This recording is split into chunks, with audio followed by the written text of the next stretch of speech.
Olá, pessoal, sejam bem-vindos a mais uma aula da disciplina de séries temporais e processos estocásticos. E hoje nós vamos falar um pouquinho sobre vetores aleatórios e as probabilidades conjuntas, momentos conjuntos, probabilidades condicionais e momentos condicionais. Então, bora lá. O que são vetores aleatórios? Bom, vetores aleatórios, gente, é um vetor que tem N componentes, né?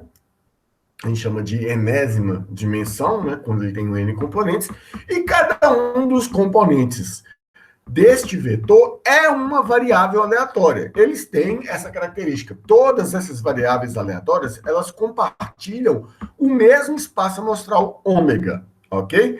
Então, aí nós vamos discutir isso ao longo dessa aula, que tem várias nomenclaturas conflitantes. Por exemplo, a gente fala vetor aleatório, tem gente que fala variável aleatória n-dimensional. Não tem problema, é um conceito exatamente o mesmo, ok? Bom, para a gente entender o que é um vetor aleatório, vamos partir de um fenômeno que está ocorrendo em um determinado espaço amostral ômega, e cada variável aleatória xi, né, cada um dos n componentes desse vetor aleatório, ele é uma função sobre aquele espaço amostral, né? E ele está mensurando de forma diferente uma dimensão, está avaliando com uma dimensão diferente daquele mesmo fenômeno. Então, cada variável aleatória é uma função sobre aquele espaço amostral, gravando, salvando, produzindo um número, né, que retrata uma dimensão diferente desse fenômeno. Então, o vetor aleatório x, ele contém n diferentes dimensões desse mesmo fenômeno ocorrendo sobre ômega.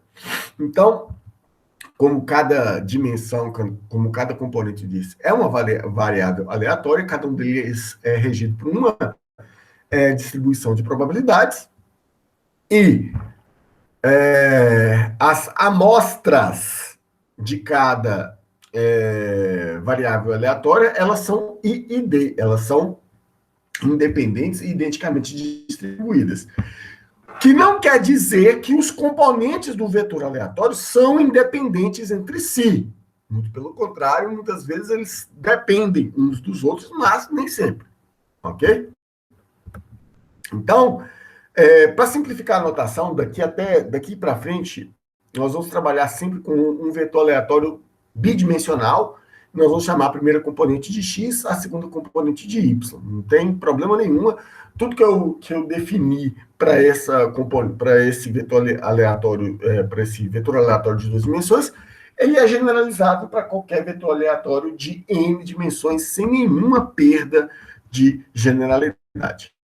Então, vamos dar uma olhadinha no código para começar aqui, né? Eu vou definir um vetor aleatório V com 3 dimensões, x1, x2, x3, definido sobre esse espaço amostral de 1 a 6, que é um lançamento de dado, ok? Cada xi, né, cada componente do meu vetor aleatório, ele é uma função sobre um conjunto de n lançamentos de dados, ok? Então, cada y e aí são n variáveis aleatórias representando n lançamentos de dados. Então, o primeiro x, o primeiro componente, é o somatório, ou seja, o somatório do lançamento de n dados. O x2 já é diferente. Ele é a contagem de quantos desses dados apareceram um número par. Ou seja, eu vou pegar o y e lá, vou tirar o resto da divisão inteira por 2, e se esse resto for igual a 0, vou dizer que esse número é par. O meu x3, ele é o contador de valores menores ou iguais a 3. Ok? Então, de 1 até 3, ele vai retornar 1, e de acima de 3, ele vai retornar 0. Ok? Então, eu tenho essas 3 variáveis aleatórias que são calculadas a partir do lançamento de N dados.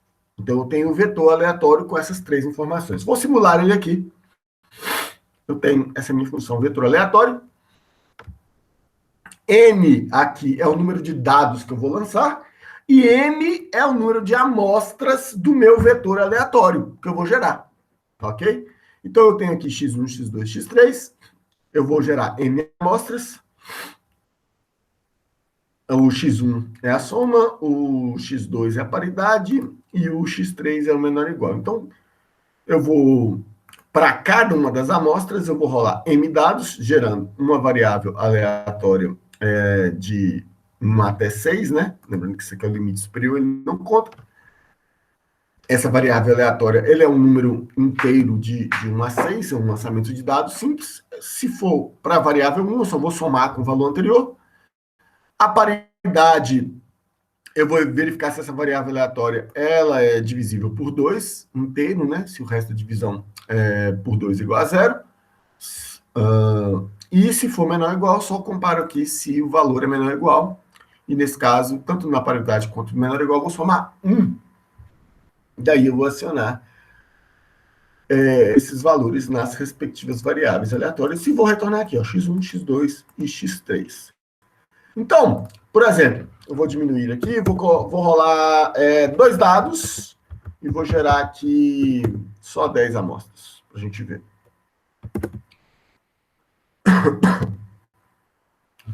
Então, aqui eu tenho o x1 e x2. O meu x1, que é o somatório de dados, ele vai de 3, aqui nessa amostra, de 3 a 8, né? E o meu x2, que é a quantidade de números pares. Ela pode ir de 0 até 2, neste caso aqui. E aí eu tenho o meu x3. O meu x3 é a quantidade de lançamentos que foram menores ou iguais a 3. Então eu tenho um único lançamento aqui que foi que não teve nenhum valor igual a 0. Eu tenho uma aqui que tiveram valores maiores do que 3 e tem 2 lançamentos que tiveram os 2 valores maiores do que 3. Isso aqui com cada um dos valores de x1, que é a somatória dos dados. Beleza. Vamos ver para 10 dados, 10 lançamentos de dados, e eu vou colocar aqui uma amostra de 1000. Olha só. Olha como é a distribuição conjunta desses dois valores. x1 e x2, você vê que não tem uma relação muito forte, né, entre esses dois valores. x2 e x3, x1 e x2, perdão, eles já têm um relacionamento inverso aqui, ó. Inversamente proporcional. Então, à medida que a x1 cresce, o meu x2 ele diminui. O meu x3 ele diminui. Então, um relacionamento quase nenhum entre x2 e x3, e aqui estamos repetindo os dois anteriores. Então, esse aqui é um exemplo de um vetor aleatório, de 3 variáveis aleatórias, ok? Que são calculadas a partir de um fenômeno comum que estamos medindo. No caso aqui é o lançamento de N dados. E aí eu estou capturando respondendo 3 perguntas aqui, gerando 3 variáveis aleatórias relacionadas ao mesmo fenômeno. Bom,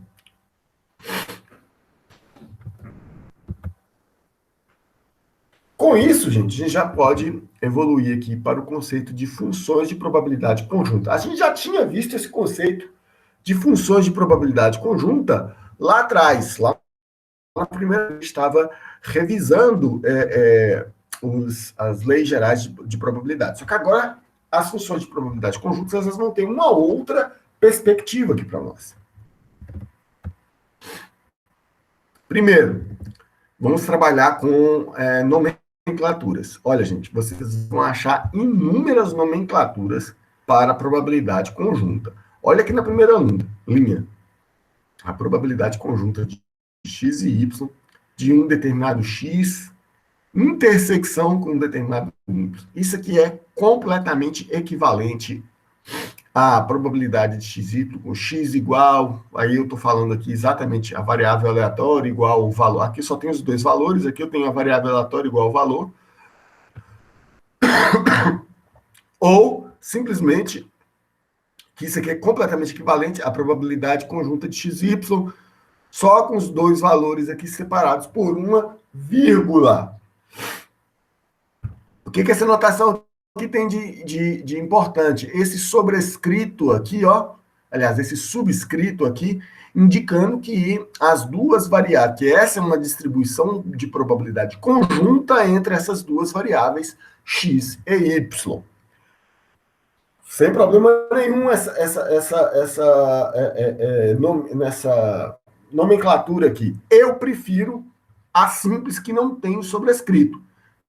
Então, você pode utilizar P, a probabilidade de x intersecção com y, que é equivalente à probabilidade da variável aleatória x ter aquele valor e a variável aleatória y ter aquele valor, que também é completamente equivalente a simplesmente o P de xi e yj.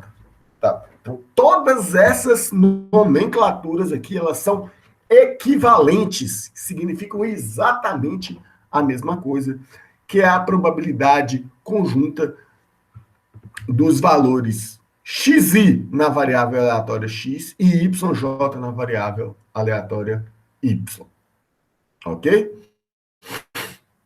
Então, esse valor, ele, como qualquer outra probabilidade, é um valor que oscila entre 0 e 1.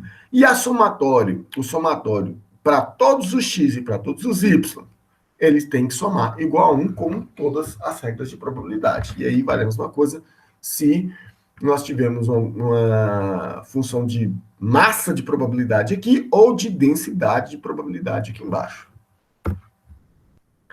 Aí nós vamos começar dizendo o seguinte: se x e y forem independentes, se x e y forem independentes, então a probabilidade conjunta de x e de y é igual à probabilidade de xi xi e yj. É igual à probabilidade de xi multiplicado por yj, e aí tanto faz se eu estou medindo de xi para yj ou de yj para xi, é a mesma coisa. Agora, se eles dois não forem independentes, aí a probabilidade já muda bastante. As probabilidades conjuntas deles, é igual a probabilidade condicional de xi por yj multiplicado pela probabilidade marginal de yj. Gente, interessante nisso tudo. Vamos só definir a probabilidade marginal aqui. A probabilidade marginal é a probabilidade... vou até mudar aqui. Probabilidade marginal ou probabilidade incondicional. Né? É só a probabilidade daquela variável. Então, um código simples aqui, que vai repassar por todos os valores da minha variável, de qualquer uma variável x daquela, e vai criar um dicionário com o valor, né, se os valores são discretos, e a probabilidade, que é a frequência normalizada. Então, vamos dar uma olhada nas probabilidades geradas para cada uma daquelas variáveis aleatórias lá. Tá? Lembrando que aqui eu fiz... eu tenho 1000 amostras, né? E aí, obviamente, para 1000, eu suponho que, dada a lei dos grandes números, eu já tenha uma certa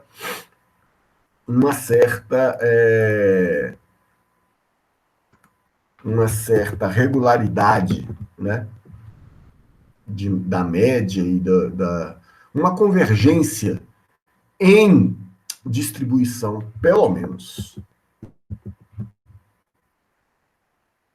Tá aqui. Então, dada o teorema do limite central, estou somando várias distribuições uniformes, né, de 0 a 6, discretas. A convergência em probabilidade disso, como nós vimos na última aula, é uma distribuição normal. Aqui eu não não normalizei, né? Não fiz aquela transformação, subtrair minha média dividindo pelo desvio padrão, que aí ela daria uma distribuição normal com média zero. Aqui, basta ver pelo formato que ela já é que ela é normalmente distribuída. Todas as três, inclusive, né? Tanto a distribuição de x1, a probabilidade de x1, que é a probabilidade do somatório dos dados, né? A média que está dando 35, quanto a probabilidade de x2, que é a probabilidade de números pares, né? A quantidade de números pares. E aí, em média, nós temos 5 números pares em 10 lançamentos de dados não viciados. Parece legal. A mesma coisa para x3, que é a quantidade de dados que são menores ou iguais a 3, é meio que óbvio, né? Então, tá aqui as minhas 3 distribuições marginais para cada uma dessas variáveis. Mas aí vocês me perguntam, qual que seria a minha probabilidade conjunta? A minha probabilidade conjunta é a intersecção de qualquer valor desses aqui de uma variável com a outra variável, dividido pela quantidade de amostras. Ok? Isso aqui eu estou falando da probabilidade conjunta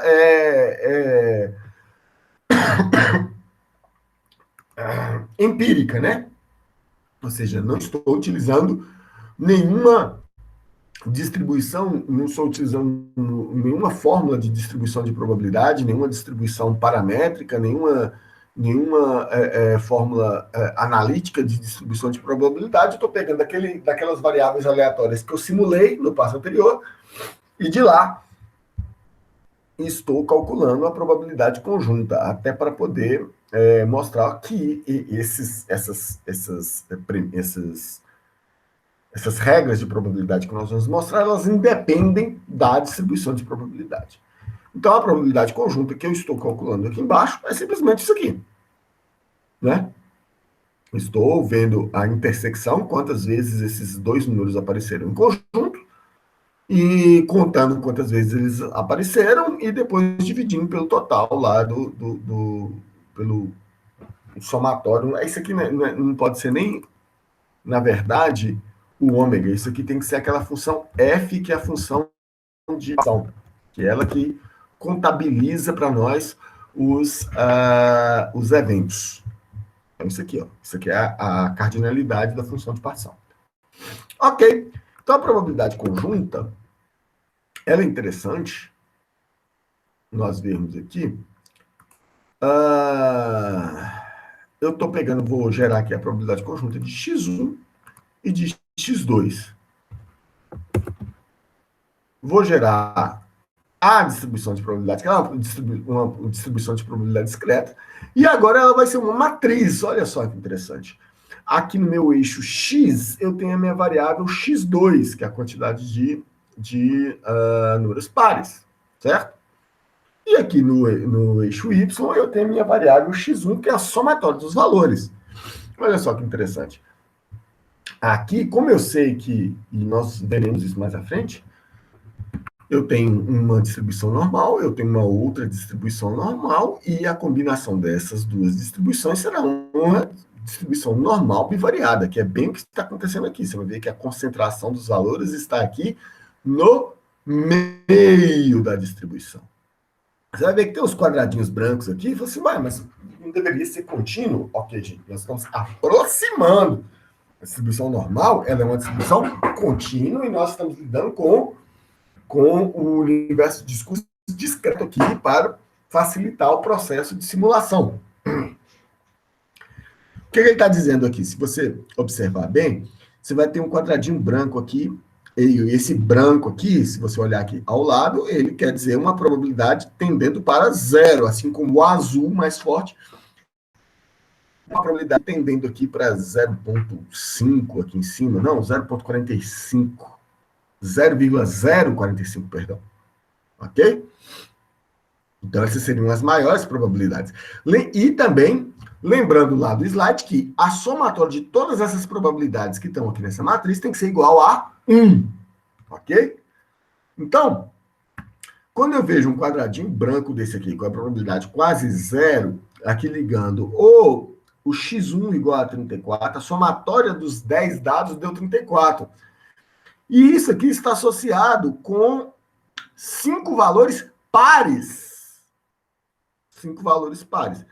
Então, quando ele dá um quadradinho branco aqui e me fala de 5 valores pares em 10 jogadas, ele está dizendo que é muito improvável que eu obtenha um somatório de dados igual a 34 em 10 lances de dados e que 5 desses dados sejam pares e os outros 5 ímpares, ok? Se você olhar aqui, por exemplo, 34 para x2 igual a 4, aí já tem uma probabilidade muito maior.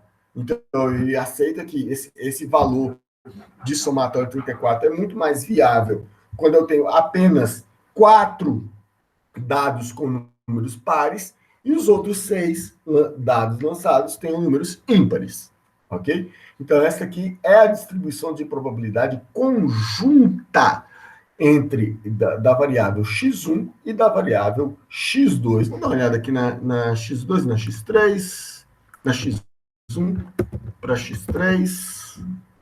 Vai ser muito parecida. Não é tão parecida assim. Confesso que eu não tinha olhado antes. Olha, já tem um padrão bem diferente aqui. Olha só. Aqui nós temos o 34, olha só. 34 é o somatório dos dados, que é a variável x1, e aqui eu tenho 5. 5, ele diz o seguinte, para eu ter esse valor 34, é muito provável que eu tenha pelo menos 5 dados abaixo de 3 em 10 lançamentos. E aí, nós temos esse forma da distribuição de probabilidade. Ela ainda é uma distribuição normal? É claro que é uma distribuição normal. Eu estou combinando esta distribuição normal com essa distribuição normal, ambas discretas, né? Uma aproximação da distribuição normal, né? Uma aproximação discreta da distribuição normal. Mas combinando as duas, elas vão ter aproximadamente uma distribuição normal também, só que bem mais esticada do que aquela distribuição normal que nós vimos aqui de x1 para x2, que ela é bem mais aberta. E aí, a título de curiosidade, podemos ver x3, x2, a distribuição de probabilidades conjuntas. Os universos de discurso são muito parecidos, né? E aí, ela também é uma distribuição normal e ela faz uma bolinha certinha aqui. Mais para frente, certinha também é exagero, né? Mas mais para frente nós veremos que isso é um indicador de que essas duas variáveis, x1 e x2, elas são aproximadamente independentes ou ela tem uma covariância muito baixa entre si. Diferente dessas duas outras variáveis aleatórias, como, por exemplo, a x1 e a x3, você vai ver que ela tem uma covariância maior entre as duas variáveis. Vamos voltar.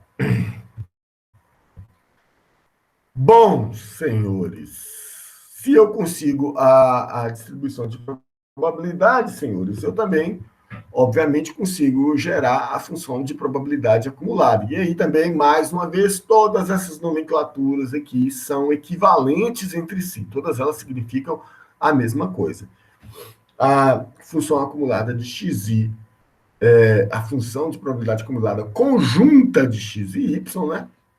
Para um valor xi, para um valor xj, ele é a probabilidade de para toda variável x menor ou igual a esse valor x e para toda variável aleatória y menor ou igual a esse valor yj, ou o somatório das probabilidades pontuais, no caso discreto, e a integração de menos infinito até o xi e o yj, no caso contínuo. Beleza?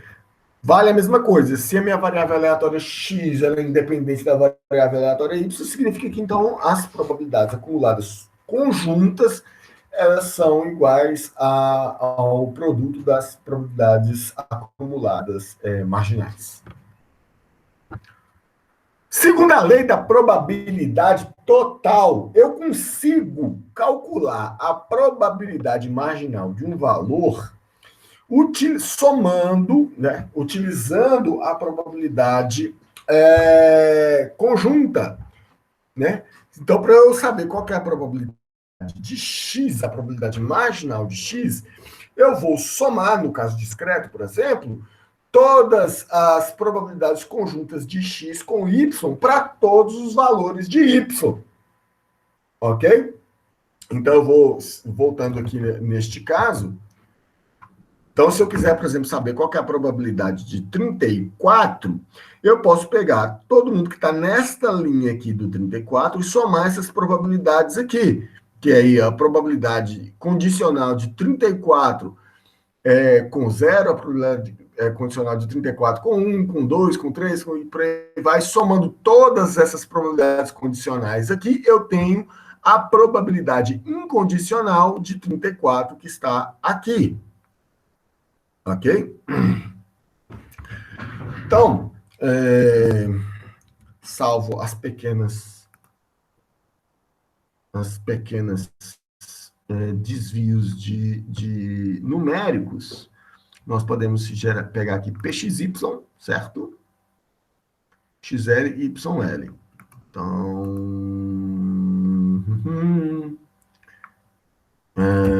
qual que é o índice de 34? XL index 34, né? E x34. Beleza. A probabilidade de 34 é fácil de pegar aqui, ó. Px 34. Não foi px? É px1, né? Px1, perdão. Px1, 34 é de 0,69, quase 0,7. Então, eu tenho que pegar essa outra pxy aqui. Então, px34, ele vai ser a soma de todas as variáveis, de todas as probabilidades conjuntas, pxy, pxy, sendo que o meu x é igual a 34 e x34, e o meu y são todos os valores aqui for a j in range len yl px34, exatamente o mesmo valor. Ó, combinar aqui. Então, utilizando o px1 aqui, é a distribuição de probabilidade marginal, ou seja, só da variável x1 para o valor 34, ela é 0,69. E utilizando a lei da probabilidade total, significa que eu vou somar todas as probabilidades condicionais de 34, estou pegando o índice de 34 aqui na lista de valores, né, possíveis da variável, que é essa lista de valores aqui, pegando o índice dele lá, colocando o índice dele aqui na matriz de probabilidades e somando com todos os J's possíveis, né? S, Y, L são todos esses valores aqui. A somatória dessas probabilidades, 0,69, é igualzinha à probabilidade marginal. Então, tecnicamente, muito fácil de se provar a lei da probabilidade total, como sendo o somatório ou seja, a probabilidade marginal de x é igual ao somatório das probabilidades conjuntas de x para todos os outros valores de y, isso no caso discreto, que nós acabamos de ver, e no caso contínuo, você vai percorrer todo o universo de discurso, de menos infinito até mais infinito, ou seja, para todos os valores possíveis de y, e vai fixar o x, né, e verificar todas as densidades conjuntas de x com os y, ok? Isso aí, então, eu consigo reconstruir a minha probabilidade marginal utilizando as probabilidades conjuntas.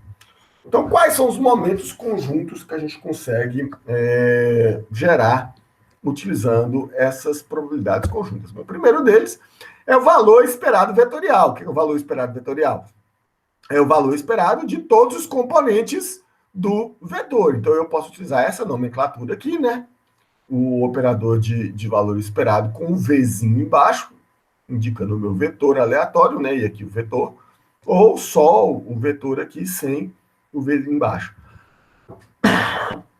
Valor esperado vetorial, gente, ele é apenas o valor esperado de todas as variáveis que estão, de todos os componentes do vetor aleatório, utilizando as suas próprias distribuições de probabilidade, que também é muito simples de se simular. Então, só antes, vou gerar aqui, por exemplo, o operador de valor esperado, né, o E, que aí eu vou gerar as probabilidades marginais, eu passo uma variável x, vou gerar as probabilidades marginais dele, e aquela forma que todos nós já conhecemos, né, é o valor multiplicado pela sua probabilidade, a soma disso aqui. Então, se eu tenho o vetor, o que foi que eu fiz? Acho que eu fiz, fiz bobagem, perdão. Mais curto. Então, o valor esperado do meu V, ele é igual ao operador E de x1, o E, que é a minha esperança, de x2, e a esperança matemática de x3. Muito simples. V. Então, pronto. 34, 4 e 5. Então, esse aqui é o meu valor esperado vetorial, ok? Então, cada componente tem o seu próprio valor esperado, utilizando a sua própria distribuição de probabilidade. Bom, valor esperado conjunto, aí já é um pouquinho diferente. Quando eu misturo duas variáveis, então vamos pegar aquele caso nosso que a gente está analisando ali, do caso dos dados. Eu tenho uma variável que é a soma dos dados, a uma outra variável que é, sei lá, a contagem de números pares, e uma terceira variável que é se é menor do que 3 ou maior do que 3. Como é que eu gero um valor esperado? O valor esperado é um número, certo? Conjunto entre essas variáveis. Então, eu tenho que ter uma função matemática, que eu vou chamar de G, que misturas, que faça alguma operação com esses números, né? Por exemplo, some, divida, faça alguma coisa, para daí eu gerar o valor esperado. Então, não existe um valor esperado conjunto de x e y, pura e simplesmente. Não, você tem que fazer uma soma, uma multiplicação entre esses valores, uma divisão, qualquer outra coisa, e daí você gera o valor esperado. Então, o valor esperado conjunto, ele não vai ser só de x e y, vai ser de uma função de x e y, e vai ser, obviamente, o valor dessa função de x e y multiplicado pela probabilidade para cada valor de x e para cada valor de y dentro do universo de discurso.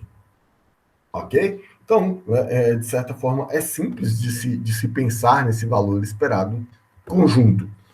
E ele é interessante, porque ele é um operador linear. Então, por exemplo, o valor esperado de x mais y, né, o valor esperado conjunto de x mais y, ele é igual, por exemplo, ao valor esperado de x mais o valor esperado de y. né, no final das contas. Se você fizer somar x mais y e multiplicar pelas probabilidades conjuntas, no final, ele vai ser exatamente igual a isso aqui. A mesma coisa para x multiplicado por y. Só que este caso aqui, ele só é sempre verdade se x e y forem independentes. Há alguns casos em que eles não são independentes, que esta igualdade aqui não vai se manter, ok? Por fim, ele também tem esse caso desse operador linear, que você pode fazer uma operação simples, linear, né, multiplicando a variável x por um coeficiente a e a minha variável aleatória y por outro coeficiente b. E aí isso vai ser igual a multiplicado pelo valor esperado de x mais b multiplicado pelo valor esperado de y. Ok? O valor esperado conjunto ele não é uma coisa assim muito, né, nesse momento aqui agora, ele não é uma coisa assim muito muito chamativa, mas em breve, quando a gente estiver vendo a parte de modelos autorregressivos, aí o valor esperado conjunto ele passa a ter uma importância um pouco mais interessante, uma visibilidade mais interessante, né? Agora, o conceito mais interessante nessa parte de momentos conjuntos é o segundo momento central, conjunto, né? Porque o segundo momento central, para uma variável aleatória só, nós vimos que é a variância, certo? É o segundo momento central. No caso, quando a gente tem duas ou mais variáveis, o segundo momento central é chamado de covariância. E ele é muito importante para a gente poder determinar a questão da dependência e da independência. Até aqui a gente está falando várias vezes, se x independente de y, mas como é que eu determino a dependência ou a independência entre eles? Então, o operador de covariância, ok, que é o segundo momento central conjunto, ele é definido como o valor esperado conjunto, né? Lembrando aqui, mas não era uma função? É essa função aqui, olha. Da variável aleatória x menos o seu valor médio, o valor esperado, multiplicado pela variável aleatória y menos o seu valor esperado. Então, isso aqui é a função é o meu g de xy multiplicado pela probabilidade conjunta de xy. Então, este resultado aqui é a minha covariância de xy, ou a variância conjunta entre essas duas variáveis, que ela mensura diretamente a dependência linear entre essas duas variáveis. E aí, quando eu falo no meu sigma xy, que eu posso utilizar de forma alternativa à covariância de xy, porque os dois significam a mesma coisa. Então, o meu sigma xy, ele é um número sempre um número maior ou igual a zero, não existe covariância negativa. Perdão, gente, falei bobagem aqui. Ele é o que não existe negativo é a variância. A covariância é que ela existe positiva e negativa. Então, essa é a primeira diferença entre a variância e a covariância. A variância, ela é sempre um número maior ou igual a zero, certo? Sendo que se a variância é igual a zero, significa que aquela variável aleatória ela é constante, não tem variação nenhuma. E qualquer valor maior do que isso quer dizer a amplitude de variação do valor.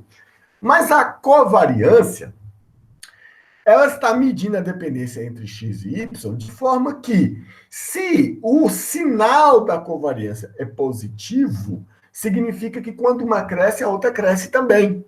Mas se o sinal é negativo, significa que quando uma cresce, a outra diminui. É a dependência inversa, ok? E o valor é a intensidade dessa dependência, na mesma unidade dos dados. Então, no caso, quando eu meço a covariância entre a minha variável x1 e x2 que nós definimos anteriormente, eu estou dizendo que é a variância em termos de jogadas de dados, lançamentos de dados. Beleza? Então, se a covariância entre as duas variáveis é zero, então significa que x é linearmente independente de y. Então, todo aquele momento que nós chegamos até aqui, que se eu quiser uma medida de independência linear para poder garantir, eu tenho que medir a covariância dessas duas variáveis, ok? Então, esses gráficos aqui, três gráficos, eles mostram o relacionamento visual entre variáveis x e y. Então, o primeiro caso aí, quando x cresce, y diminui. Desculpa, é o contrário. Quando y cresce, x diminui. Então, esse é o caso da covariância negativa. Eles são inversamente proporcionais. No meio, eu tenho a independência. Eu estou dizendo que x e y eles formam esse círculo aí porque um não influencia no outro, linearmente. Já o terceiro gráfico está bem claro que quando o meu y aumenta, o meu x aumenta. Então, nesse caso, eu tenho uma dependência linear direta. Então, aqui eu tenho, no primeiro caso, eu tenho a covariância menor do que zero, a dependência linear inversa. No caso central, eu tenho a independência entre as duas variáveis e à minha direita, eu tenho a dependência linear direta. Quando uma cresce, a outra cresce também. Então, quando eu tenho várias componentes, eu vou gerar uma matriz de covariância. Eu vou medir a covariância de duas a duas e vou criar uma matriz que vai mostrar como que essas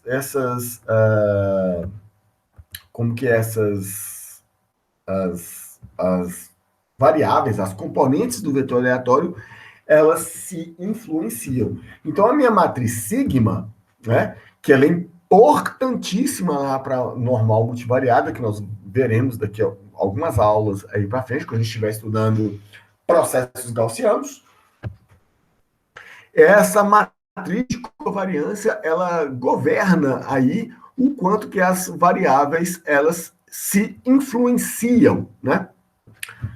Então, se a matriz sigma ela traz informações importantíssimas sobre a dependência entre as variáveis, a minha covariância ela é difícil de interpretar. Por quê? Porque ela está na unidade dos dados. Vamos dar uma olhadinha aqui no código. Então, eu vou simular aqui a minha variância de x para y, como sendo o valor esperado conjunto da multiplicação da variável x pelo seu momento central e y subtraído do seu momento central, ok? Bom, vamos lá. Vou definir aqui covariância, a função de covariância. Acho os momentos centrais, depois calculo a probabilidade conjunta, depois eu vou multiplicar aquelas diferenças lá de cada um dos valores multiplicados pela probabilidade conjunta. Então, por exemplo, a covariância da variável x1 para a variável x2, ela é uma covariância positiva de 2,67. 2,67 em qual unidade? Na unidade de x1 e x2, que é lançamento de dados. Ok? Então, existe uma correlação positiva entre x1 e x2. Mas e entre x1 e x3? Nós vemos que existe uma correlação negativa de 7,72. Vamos voltar lá naqueles gráficos do início, onde nós plotamos as variáveis. Olha só. Olha o relacionamento de x1 e x2. Essa figura aqui, ela está nos lembrando um tanto quanto aquela imagem que nós acabamos de ver, que mostra que quando a covariância ela é próxima de zero, quando ela é igual a zero. Então, eu faço uma nuvem aqui de pontos no meio, significa que os pontos eles se influenciam muito pouco. Porém, quando eu vejo o gráfico de x1 com x3, já me lembro daquela formação do gráfico da covariância inversa, da covariância negativa, né, da dependência linear inversa. Ok? Então, pelos dados aqui, a gente consegue comprovar isso facilmente. Que a covariância, onde é que eu estou? A covariância de x1 para x2, x1 para x1, a covariância tem que ser igual a 1. Então, 29, ela com ela mesma. De x1 para x2 é a variância que é igual a 1.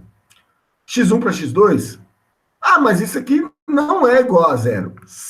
Exato, isso aqui é um valor pequeno, dada a unidade dos dados.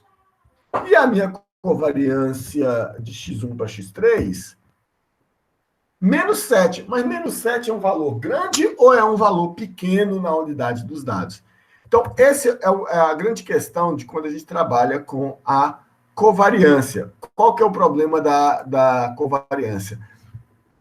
Não existe uma escala universal para a gente entender a covariância. Certo?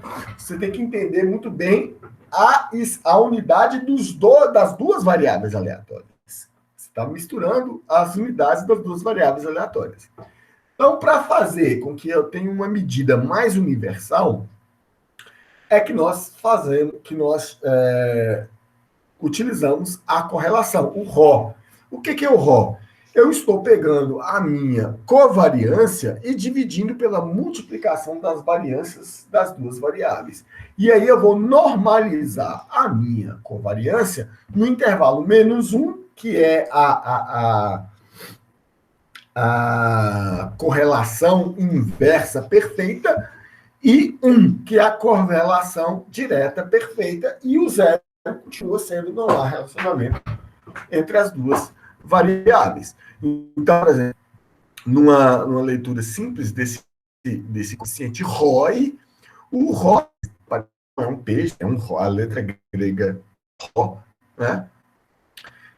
Então, se eu tenho de 1 até meio, eu tenho uma correlação direta forte. De meio até zero, eu tenho uma correlação direta fraca. Se eu tenho zero, por exemplo, eu posso dizer que os dois são independências. De 0 até menos meio, eu tenho uma correlação inversa fraca. E de menos meio, 1, eu tenho uma correlação inversa forte. Vamos ao código. Então, a função de correlação é muito simples. A correlação entre duas variáveis aleatórias x e y, eu calculo a covariância entre elas e divido pela variância de uma multiplicada pela variância da outra. Muito simples. Então, vamos lá. Correlação de x1 para x2, 0,3.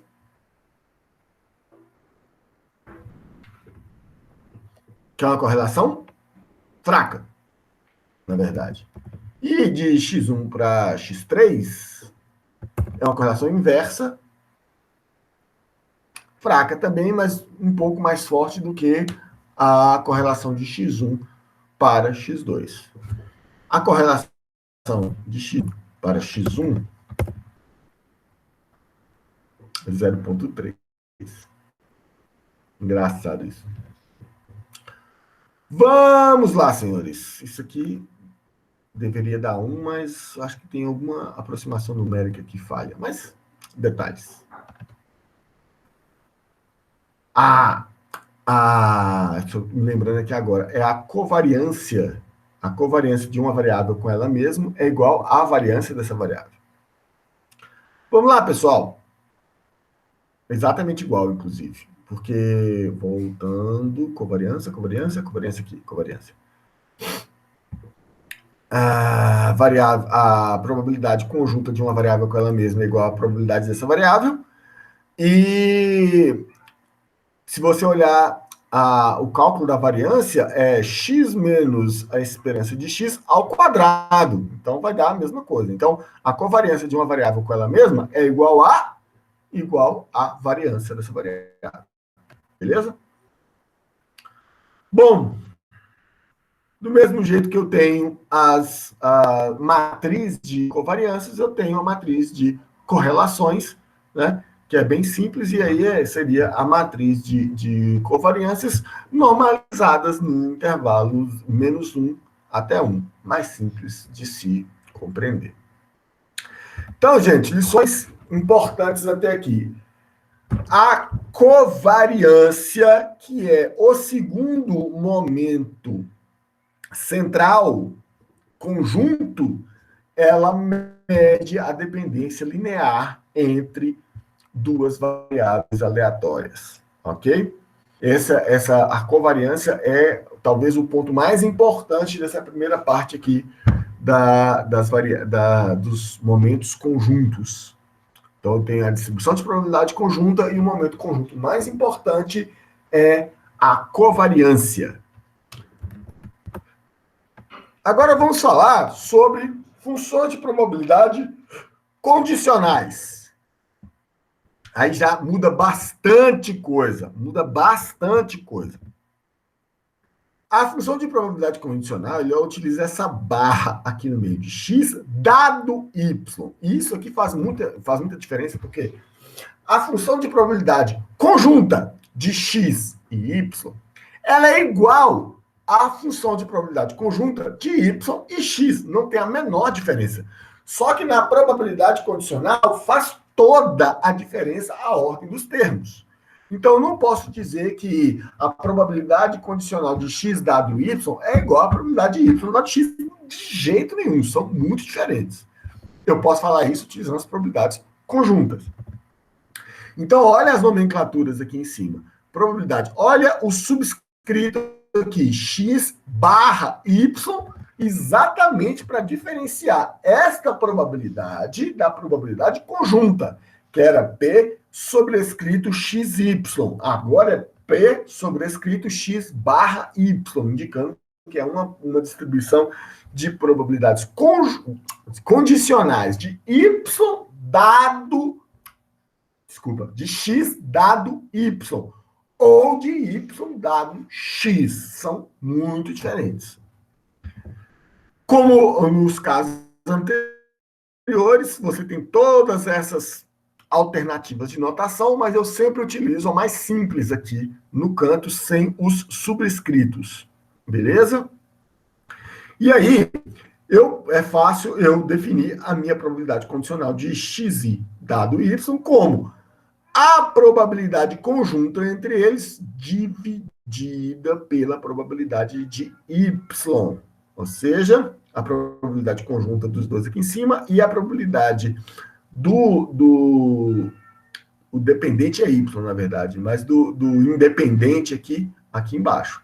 Então, o meu x aqui é o termo dependente e o meu y é o termo independente. Ok? Eu estou dizendo que o meu x depende do y. Né? Então, fazer uma inversão simples aqui, eu consigo, assim como a minha probabilidade condicional depende da probabilidade conjunta, eu consigo reescrever a minha probabilidade conjunta a partir da probabilidade condicional, né? E aí, só exemplificando que realmente as duas probabilidades, tanto de x dependendo de y quanto de y dependendo de x, elas são distintas e eu não posso confundir a ordem dos termos aqui. Se porventura x for independente de y, aí o meu x dado y é igual à probabilidade de x. Por quê? Porque são independentes. É meio que óbvio. E a mesma coisa, a minha probabilidade de y dado x é a probabilidade de y. Ou seja, o x, conhecer x não me ajuda a prever y. Conhecer y não me ajuda a prever x. A grande questão da probabilidade condicional, e isso é central, isso é de uma importância única para nós que estamos trabalhando, que vamos trabalhar com séries temporais. Por quê? Porque o que nos interessa é prever.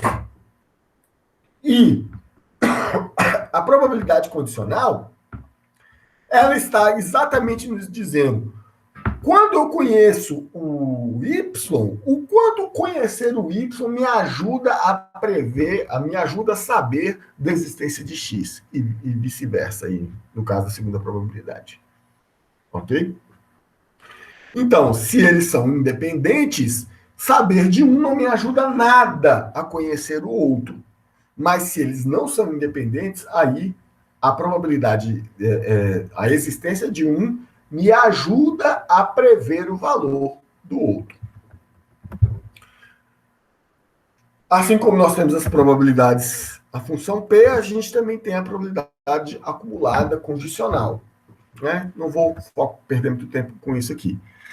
A lei da probabilidade total que nós vimos anteriormente, ela, como ela calculada, assim como eu posso utilizar a probabilidade conjunta para chegar à probabilidade marginal, mas eu consigo transformar a probabilidade conjunta em uma probabilidade condicional. Então, eu consigo reescrever a minha lei de probabilidade total como a soma de probabilidades condicionais. Ok? Antes de passar para o próximo ponto, vamos dar uma olhadinha aqui em probabilidades condicionais e vou utilizar aquela fórmula básica que nós já vimos antes, que é a probabilidade condicional de x dado y é igual à probabilidade conjunta de x e y dividido pela probabilidade de y. Então, na minha função de probabilidade condicional aqui, eu passo as duas variáveis, eu vou calcular a probabilidade marginal de y, que é o meu denominador. Vou calcular a probabilidade conjunta de x e y, tá aqui, probabilidade conjunta em cima, e depois eu vou gerar a minha probabilidade condicional passando por todos os valores e achando a probabilidade conjunta dividindo pela probabilidade marginal de y. Muito simples, nada muito complexo. Vou calcular a probabilidade conjunta de x1 e x2. Antes de calcular a probabilidade conjunta de x1 dado x2, vamos dar uma olhada na probabilidade condicional de x1 e x2. Vamos voltar aqui em cima. Probabilidade condicional de x1 e x2. Tá? Aqui. Essa é a probabilidade condicional de x1 e x2. Né? A distribuição de probabilidade multidimensional. Fica fácil de visualizar ela nessa figura. Vamos ver a probabilidade condicional deles dois, de x1 e x2. Completamente diferente. Completamente diferente. Então, eu consigo utilizar o meu y, dado que eu conheço o valor do meu x2 aqui no caso, que é a quantidade de valores pares em 10 lançamentos de dados. Eu consigo prever o valor que está aqui? Consigo, mas muito fracamente. Para o valor 26, você consegue com probabilidade quase 1. Então, que para dar 26, você não pode ter nenhum lançamento. Em 10 lançamentos de dados, você não pode ter nenhum lançamento com números pares. Todos aqui. E os outros, você consegue utilizar fracamente aquela variável, o x2, para prever x1. Mas e se eu inverter? Eu consigo prever o valor de x2, dado que eu conheço x1? A probabilidade já é bem diferente. Bem diferente. Deixa eu aumentar isso aqui para... acho que 15 fica melhor. 15. Isso, bem melhor. Olha só. Aqui no eixo X eu tenho a minha variável x1. E aqui no meu eixo Y eu tenho a minha variável x2. Ok? Então, estou vendo aqui a probabilidade de 0 até 1. Você tem aqui, por exemplo, o 15. O 15, que você tem 100% de certeza que para 15 você tem em 10, né? Em 10 lançamentos de dados, Exatamente um tem que ser par. Senão você não consegue chegar nesse número aí. E aí eu tenho algumas outras probabilidades fortes aqui e algumas outras mais fracas.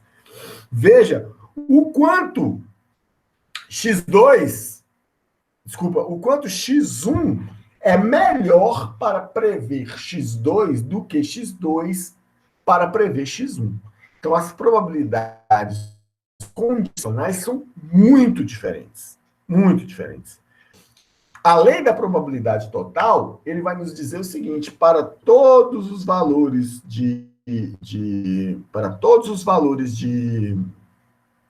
para um determinado x2 aqui, se eu somar todos os valores de x1, eles têm que ser iguais a 1. Cada coluna dessa daqui, ela tem que somar 1, exatamente 1. A soma de todos os valores condicionais. Essa é uma propriedade que não se mantém na probabilidade conjunta. A probabilidade conjunta, a soma de toda a matriz lá de probabilidades tem que ser igual a 1. Aqui não, na probabilidade condicional, cada coluna, ou seja, a soma de todas as probabilidades da variável dependente para a variável independente tem que ser iguais a 1. Então, cada coluna dessa aqui é igual a 1. Eu estou dizendo assim, qual que é a probabilidade de cada um dos valores da minha variável dependente dada aquela variável independente. E todas elas têm que ser, e somando, né, sempre tem que ser igual a 1. Então, vamos fazer uma experiência aqui de x1 para x3. Lembrando que x3 é a quantidade de lançamentos menor ou igual a 3, né? Aqui você tem probabilidade de 1. Para dar 55, quantos lançamentos menores do que 3 você tem que ter em 10 lançamentos? Nenhum, com 100% de certeza. E aqui, a mesma coisa. Para dar 15, quantos lançamentos menores do que 3 você tem que dar em 10 lançamentos para o somatório ser igual a 15? Todos, com 100% de certeza. Então, com 10 aqui. Então, tá aqui a distribuição.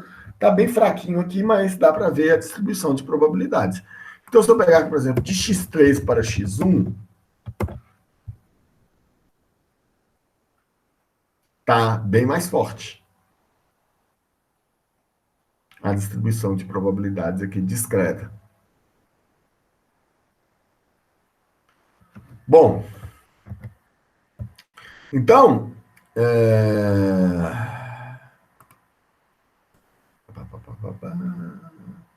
agora chegamos nos momentos condicionais. Assim como a covariância seria do momento conjunto mais importante, o valor esperado condicional é o momento condicional mais importante. Então, talvez, para nós que vamos trabalhar com previsão, ele é o momento mais importante. Por quê? Quando eu leio o valor esperado condicional de x dado y, ele quer dizer numa leitura simples, qual que é o valor que eu devo esperar de x, uma vez que eu conheço y? Ou seja, como eu consigo prever x, dado que eu conheço y?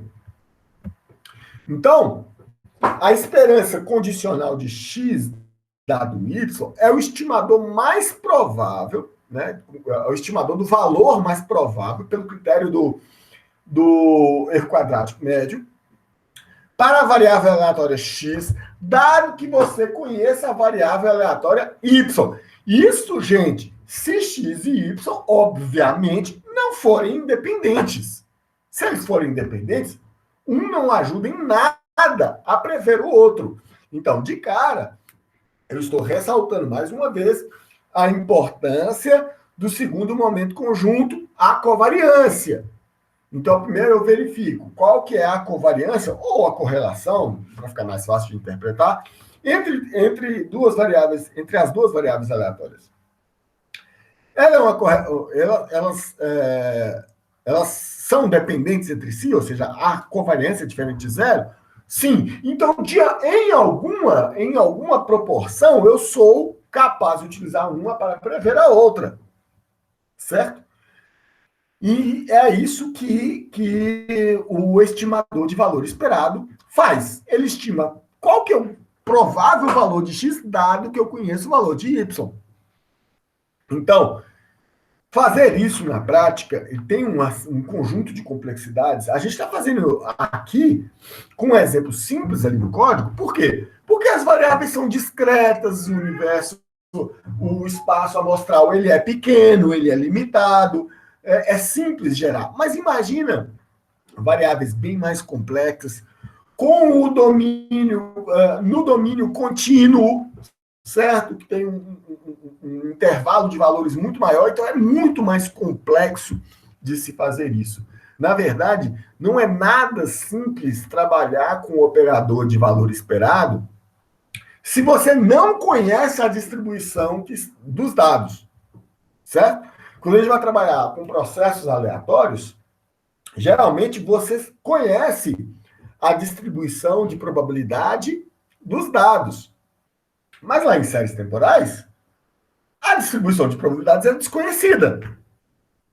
Se eu não conheço a distribuição de probabilidades, eu não consigo calcular o valor esperado diretamente, porque o cálculo do valor esperado depende de você conhecer a distribuição de probabilidades.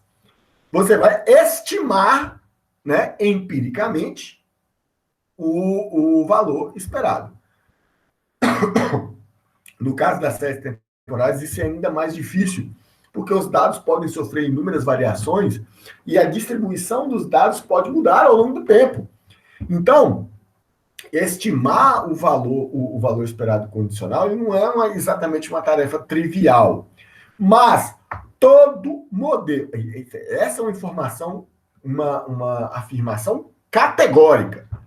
Todo modelo de previsão ele é um estimador do valor esperado condicional. De você estimar uma variável no futuro x, dado que você conhece o y, que são os valores passados e mais o conjunto de parâmetros do modelo. Então, todo modelo de previsão, seja de inteligência artificial, seja aqueles clássicos, seja um modelo naive, todos eles são estimadores do valor esperado condicional. Ok? Então, o valor esperado condicional, ele é a multiplicação de cada um dos valores lá do meu universo de discurso pela probabilidade condicional. Então, cada um dos meus... vou reescrever isso aqui.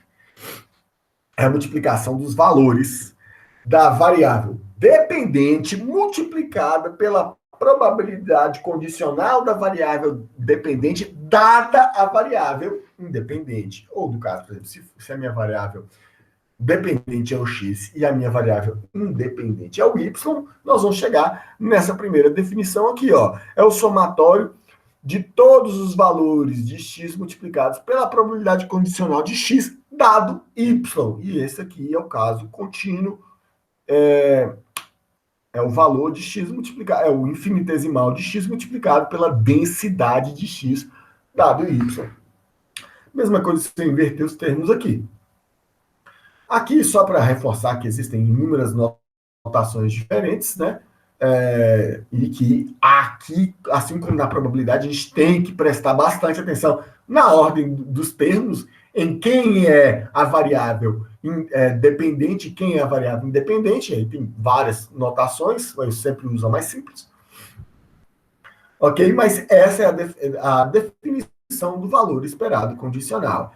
Então, essa definição simples aqui, de cada valor da minha variável dependente, multiplicado pela probabilidade condicional da dependente dada a independente, ela é uma definição simples, uma definição muito, corriqueira, mas ela tem as suas dificuldades práticas. Por quê? Porque, geralmente, essa probabilidade condicional aqui, ela não é conhecida, né? Os dados, pelo menos a distribuição teórica não é conhecida.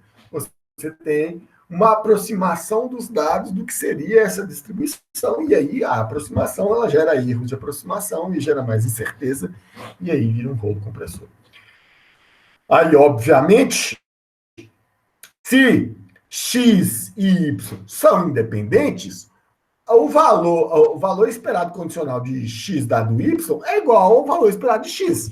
E se o valor esperado de y dado x é igual ao valor esperado de y, porque um não impacta no outro, não nos ajuda a conhecer o outro. E lembrando que como todos os outros operadores de valor esperado, ele também é um operador linear. Então, o valor esperado de AX mais B é igual a vezes o valor esperado de X dado Y mais B.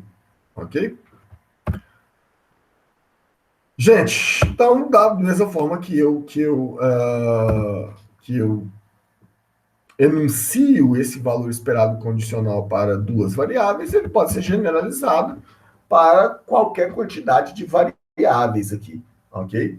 Então, eu tenho um vetor aqui com N componentes, e qual que é o provável valor de x dado que eu conheço o valor dos demais componentes. Então, eu só faço essa definição mais genérica aqui.